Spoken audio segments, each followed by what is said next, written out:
ပဲပင်ကပါဒီနေ့ကျွန်မ sharing လုပ်ပေးမယ့်အကြောင်းအရာကတော့ Vietnam နိုင်ငံကိုသွားလို့ရှိရင် Vietnam နိုင်ငံကိုသွားလေလို့ရှိရင် arrivalကပ်ပေါ့နော် arrival form ကိုဘယ်လိုဖြည့်ရလဲဆိုတာပြပြပေးမှာဖြစ်ပါတယ်ကျမတို့အခုနောက်ပိုင်းပေါ့နော် Vietnam ကိုခရီးအများကြီးသွားလာကြရဲဒါပေမဲ့နောက်ပိုင်းမှာအဲ့လိုသွားလာကြရတဲ့အနည်းဒီ Vietnam နိုင်ငံကလည်းဒီထိုင်းနိုင်ငံလို့သူတို့ပဲပေါ့နော် arrival ကပ်ကိုကျမတို့နေဖြည့်ဖို့လိုအပ်လာပါတယ်အဲ့တော့ဒီ Vietnam ကိုကကြတော့လူတွေကဒီ arrival ကပ်ဖြည့်ဖို့ဆိုတာကတိတ်မသိကြသေးဘူးပေါ့နော်မသိကြသေးတော့ကျမအနေနဲ့ဒီဗီဒီယိုမှာ Vietnam နိုင်ငံကိုတွားလို့ရှိရင်ပြဖို့လိုအပ်တဲ့ arrival card ကိုပေါ့နော်ဘယ်လိုဖြစ်လဲဆိုတာကိုပြပြပေးတော့မှာဖြစ်ပါတယ်အဲ့တော့ဒီ arrival card ကိုကကျမတို့အနေနဲ့ arrival card ဖြည့်မယ်ဆိုလို့ရှိရင်ဒီ82နာရီပေါ့နော်ဥမာအနေနဲ့ပြောရမယ်ဆိုလို့ရှိရင်10ရက်နေ့မှာခီးသွားမယ်ဆိုလို့ရှိရင်10ရက်နေ့မှာ Vietnam ကိုရောက်မယ်ဆိုလို့ရှိရင်ကျမတို့9ရက်နေ့လောက်ခရေကစပြီးတော့ဒီ arrival card ကိုစဖြည့်လို့ရပါတယ်အကယ်လို့ကိုက arrival card မဖြည့်သွားဘူးဆိုလို့ရှိရင် Vietnam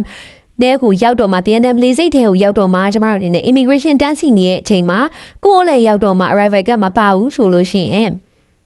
ကျမတို့အနေနဲ့ဟိုးအစားနေပြန်စီရတတ်ပါတယ်ပြန်စီရတတ်တော့ဒီ Vietnam မှာလည်းဒီတန်းစီရ immigration တန်းစီရလူအရင်များရပေါ့နော်များတော့ကျမအနေနဲ့ပြောမယ်ဆိုလို့ရှိရင်တော့ဒီ arrival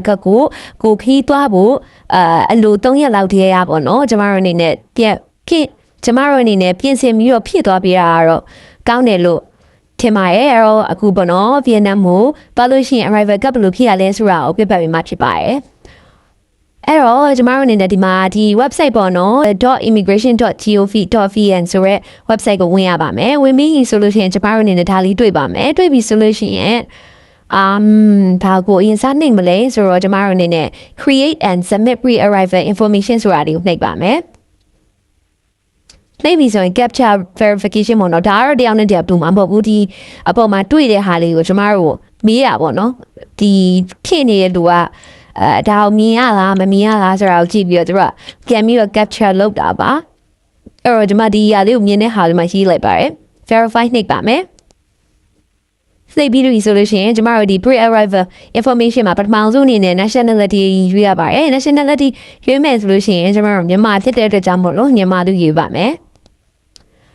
ပြီးရင်မဟုတ်ပါဘူးမဟုတ်သွားတာမဟုတ်စစ်လို့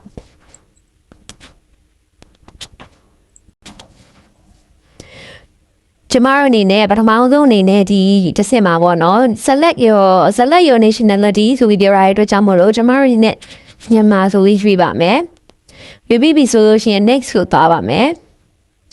သွားပြီဆိုရင်ကျမတို့နဲ့ဘာဖြစ်ရမလဲဆိုတော့ expected arrival date ဒါကကျမတို့လင်းလက်မှတ်ဝယ်ထားရပေါ့နော်အကယ်လို့ကိုကဒီလက်မှတ်ဝယ်ထားရဆိုလို့ရှိရင်ဝယ်ထားရဲ့နေဟာမှာကိုရောက်မဲ့နေ့ပေါ့နော်ကျမဆိုဒီနေ့ဆိုရင်12ရက်နေ့ဖြစ်တဲ့အတွက်ကြောင့်မလို့ तू အော်တိုပါပြီးသားပါ12ရက်13ရက်14ရက်နေ့အထိပဲကျမတို့ဒီ arrival ကဖြည့်လို့ရရပေါ့နော်ခုနကကျမပြောသလိုပဲကိုမသွားခင်3ရက်အတွင်းမှာ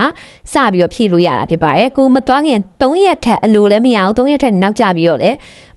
ဘယ်လိုခေါ်လဲရောက်ပြီးတော့မှလည်းဖြည့်လို့မရဘူးပေါ့နော်မရောက်ခင်ဆိုလို့ရှိရင်လည်း3ရက်ထက်ပိုပြီးတော့စောဖြည့်လို့မရပါဘူးအဲ့တော့ကျမတို့အနေနဲ့14ရက်နေ့သွားမယ်ဆိုလို့ရှိရင်ဒီ12ရက်နေ့မှာစပြီးဖြည့်လို့ရပါတယ်အဲ့တော့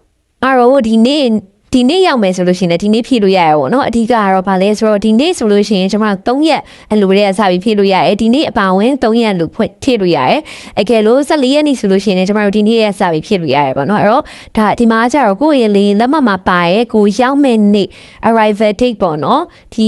Vietnam ကိုရောက်မဲ့နေ့ကိုကျွန်မတို့အနေနဲ့ရွှေ့ပြပါမယ်ကျွန်မတို့ Vietnam ကိုရောက်မဲ့နေ့ကိုဒီ12ရက်9လ2026လို့ပဲဒီမှာထားလိုက်ပါရဲ့ပြီးလို့ရှိရင်ကျမတို့အနေနဲ့ passport image လို့ပြောရတဲ့အတွက်ကြောင့်မလို့ upload your passport photo if available the information will be updated automatically ဆိုပြီးပေါ်ပါတယ်အဲ့တော့ passport photo ဆိုတာလေးကိုကျမတို့အနေနဲ့ထည့်ပြရပါမယ် passport photo ဆိုတဲ့နေရာမှာကျမတို့အနေနဲ့ဒီလိုမျိုးပေါ့နော်ဒါကတော့ဒါဥပမာပြတာရဲ့ passport ပုံစံမှာအဲ့လို passport photo ကိုအပြည့်လေးရိုက်ပြီးတော့ဒီပေါ့နော်ကျမတို့ဒီဘက်အပေါ်ဘက်အချမ်းမပါလေးရရဲ့ဒီတချမ်းပေါ့နော်ဒီတချမ်းဒီကျမတို့နာမည်ပါမယ် passport နံပါတ်ပါမယ်ဒီလိုမျိုးမွေးနေ့ပါမယ်အဲ့ဒီပုံလေးကိုထည့်ပြရမှာဖြစ်ပါတယ် passport photo ဆိုလို့ဘယ် photo ထည့်ရမှာမသိပဲဖြစ်နေမှာဆိုလို့ပြောပြပေးရပါရှင် trip information ဆိုတာကိုရောက်ပြီဆိုလို့ရှိရင်ကျမတို့နေပါလောက်ကမလဲဆိုတော့ဒီမှာ departure country before arrival in Vietnam အဲ့တော့ကျမတို့ Vietnam ကိုဘယ်နိုင်ငံကနေလာရလဲဘယ်နိုင်ငံကနေ လာတာလဲပေါ့နော်အဲ့ဒါကိုမိတော့ကျမတို့အကယ်လို့မြန်မာပြည်ကနေဗီယက်နမ်ကိုသွားရဲဆိုလို့ရှိရင်ဒီမှာမြန်မာလို့ဖြစ်ရမယ်ထိုင်းကနေပြီးတော့ဗီယက်နမ်ကိုလာလဲရဆိုလို့ရှိရင်ထိုင်းဖြစ်ရမယ်ကိုရီးယားကနေဗီယက်နမ်ကိုလာလဲရဆိုလို့ရှိရင်ကိုရီးယားဖြစ်ရမယ်အဲ့တော့ကျမအနေနဲ့မြန်မာလို့ဖြစ်လိုက်ပါမယ်မြန်မာကနေကလဲရဆိုလို့ရှိရင်ပေါ့နော်အကယ်လို့ဒီနေရာမှာထိုင်းရလာလဲဆိုလို့ရှိရင်ကျမတို့ Thailand ဆိုပြီးတော့ပဲဖြစ်ရမယ်ပေါ့နော်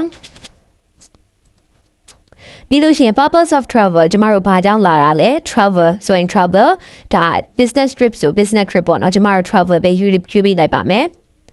ပြီးရင်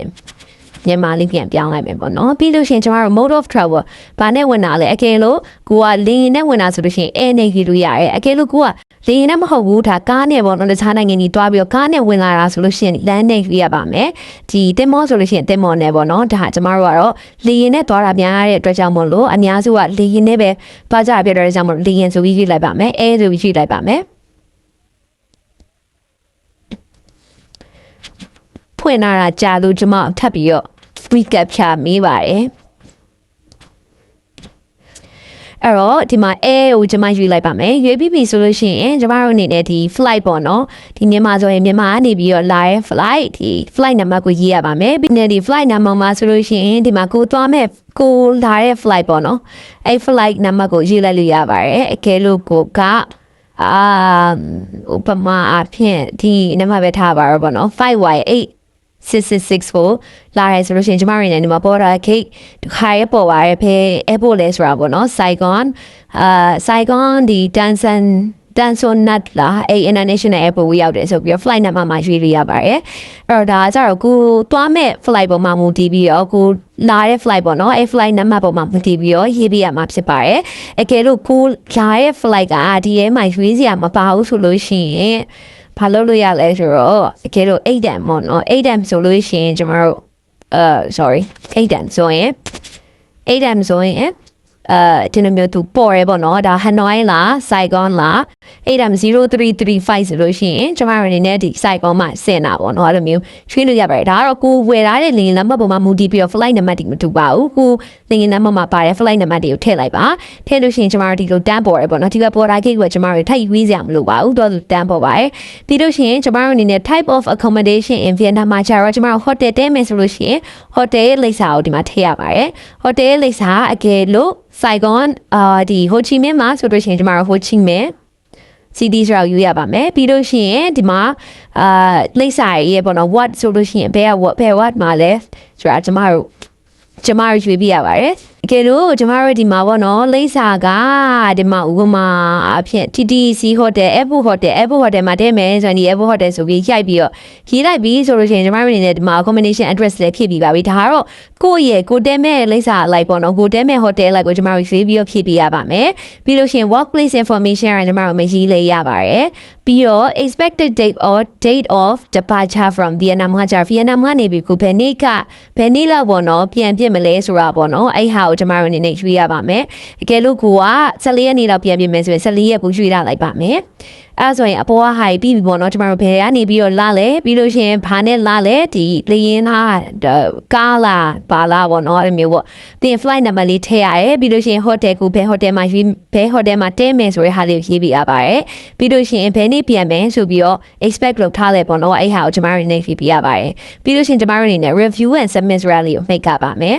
ကျမတို့ review and submit ဆိုတာလေးကိုနှိပ်လိုက်ပြီးဆိုလို့ရှိရင်ကျမတို့အနေနဲ့ဒီကိုခုနဖြည့်ရတဲ့ email ပေါ့နော် OTP လေးဝင်လာပါလိမ့်မယ်ဝင်လာပြီးပြီဆိုလို့ရှိရင်ကျမတို့ကိုဒီအဲ့ OTP လေးကိုဖြည့်လိုက်ပြီးဆိုတာနဲ့သူတို့ကဘာလေးပေါ်လာမလဲဆိုတော့ဒီ your submission ပေါ့နော် is successful ဆိုပြီးတော့ကျမတို့ QR code လေးပြပါလိမ့်မယ်ပြပြီးပြီဆိုလို့ရှိရင်ကျမတို့ဒီပေါ့အဲ့ဒီ QR လေးရောက်ပြီဆိုလို့ရှိရင်အဲ့ QR လေးရဲ့အောက်မှာဒီ file လေးပေါ့နော် download ဖို့နေရာလေးပါပါတယ်အဲ့ဒီဟာလေးကိုနှိပ်လိုက်ပြီးဆိုလို့ရှိရင်ကျမတို့ဒီ arrival form လေးကိုhide ထွက်လာရပေါ့နော်ဘယ်လိုပုံလေးလဲဆိုတော့ကျွန်မပြပေးပါမယ်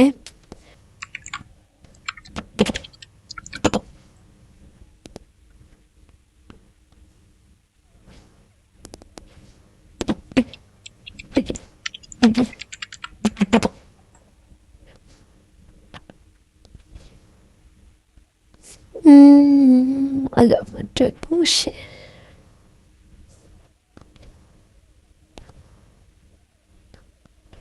ဒီလိုမျိုးလေးပါဒီလိုမျိုးလေးပေါ့နော် submit လုပ်လိုက်ပြီဆိုလို့ရှိရင်ကျမတို့ဒီလိုမျိုး QR နဲ့ဒီလို download ဆိုပြီးပေါ်ရပေါ့နော်ဒါလေးကဝါနေလို့ပါ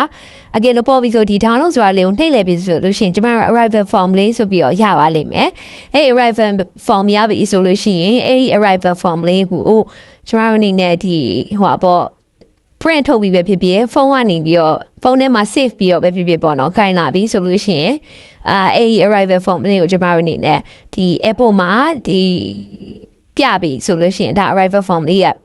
ပြီးပါပြီဒီလိုပဲဖြည့်ရတာပေါ့နော်ကျန်တာဘာမှမလိုပါဘူးအဲ့တော့ဒီ arrival form ဖြည့်ရနေရတော့ဒါလေးပါပဲလွှဲပါရယ်ပို့ပြီးတော့လေရှင်းနေပေါ့နော်ရိုးရှင်းနေပေါ့နော်သူရဲ့ဟိုအဆင့်ဆင့်နေရလေကျမတို့အရင်ဆုံးပထမဆုံးဒီကိုယ့်ရဲ့ information တွေဖြစ်မယ်ဖြစ်ပြီးပြီဆိုလို့ရှိရင်ကိုယ့်ရဲ့ဒီခရီးရဲ့ information တွေပေါ့နော် passenger information မှာကျတော့ passport နံပါတ်တွေနာမည်တွေအဲ့လို passport တွေ expire date တွေအဲ့လိုမျိုးတွေဖြစ်မယ်ဖြစ်ပြီးပြီဆိုလို့ကျမတို့ဒီ Vietnam ရောက်ပြီဆိုလို့ရှိရင် Vietnam မှာဘယ်မှာနေမယ်ဘယ်နေ့ပြန်မယ်အဲ့လိုမျိုးကြီးကျမတို့ဘယ်ကနေလာမယ်ပေါ့နော်အခုဘယ်လင်း flight နဲ့လာမယ်ဆိုတော့အဲ့ဒါရေးပြရတာဖြစ်ပါတယ်အဲ့တော့ဒီ arrival form ဖြည့်ရလေးကတော့ဒါလေးပါပဲလွ